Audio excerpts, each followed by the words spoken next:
The church gathers to praise God, to hear God's word for humankind, to baptize and to join in the Lord's Supper, to pray for and present the world to God in worship, to enjoy fellowship, to receive instruction, strength, and comfort, to order and organize its own corporate life, to be tested, renewed, and reformed, and to speak and act in the world's affairs as may be appropriate to the needs of the time.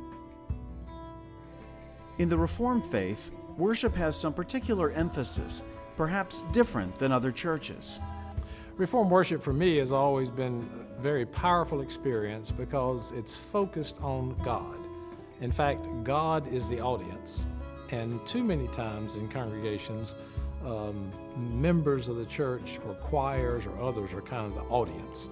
And our understanding is that we're giving praise and thanks to the God that created us, that rules over us, that is sovereign over all of life, and all we can do is be grateful. The only response that is good for us as Reformed Christians is the fact that we are grateful for what God does and is doing and always has done for us. One characteristic of Reformed worship that we often overlook is the adaptability of it. There has always been, in the history of Reformed worship, a tension between form and freedom. And sometimes we wish we had more form in our worship. Sometimes others wish there was more freedom. And I think finding that balance is always a difficulty for us, a challenge for us, but can also be exciting. John Calvin himself said that God didn't give any one form or prescription for worship because God knew there would be different circumstances to call forth different forms, and that each age might take a different form. There would be no one form that would speak to the ages. If God never wanted to be alone but created humankind and the world, God doesn't want us to be alone either. So the church is an important part, and our worshiping together, is an important part of who we are as God's people and how we worship God. The community there, and then going out to serve others in the community as well. Scripture has plenty to say about worship. Let's read a psalm together. Oh, come, let us sing to the Lord. Let us make a joyful noise to the rock of our salvation. Let us come into his presence with thanksgiving. Let us make a joyful noise to him with songs of praise. For the Lord is a great God and a great King above all gods. In his hand are the depths of the earth. The heights of the mountains are his also. The sea is his, for he made it, and the dry land which his hands have formed. O come, let us worship and bow down. Let us kneel before the Lord our Maker. For he is our God, and we are the people of his pasture, and the sheep of his hand. Oh, that today you would listen to his voice. Søren Kierkegaard was a Danish philosopher, theologian, and author who lived in the 19th century.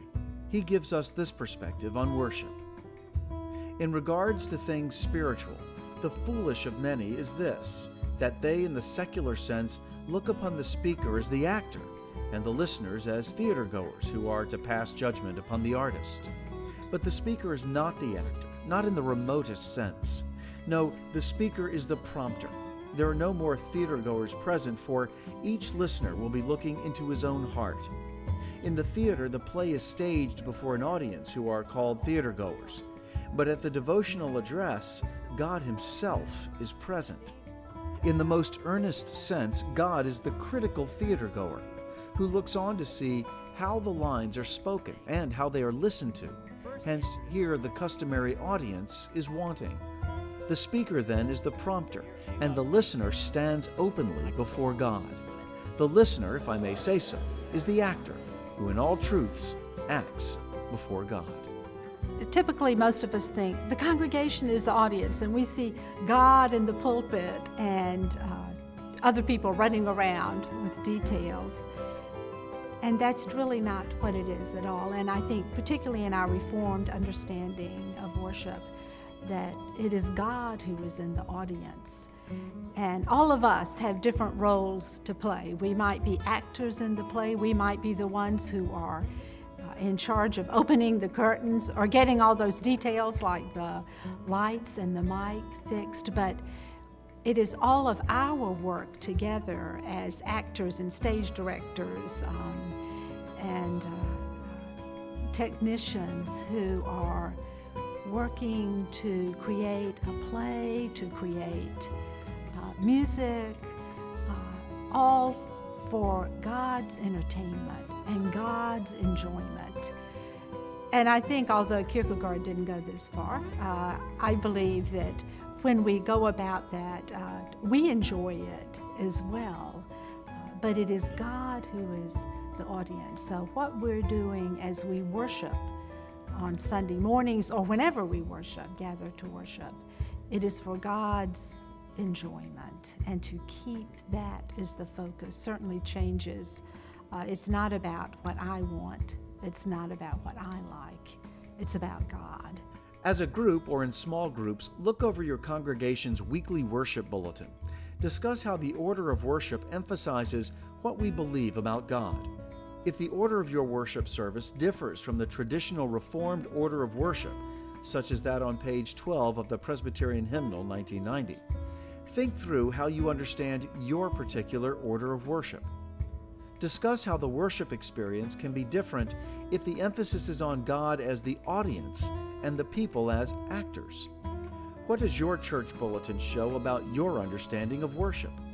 How is worship different when the emphasis is on God as the audience?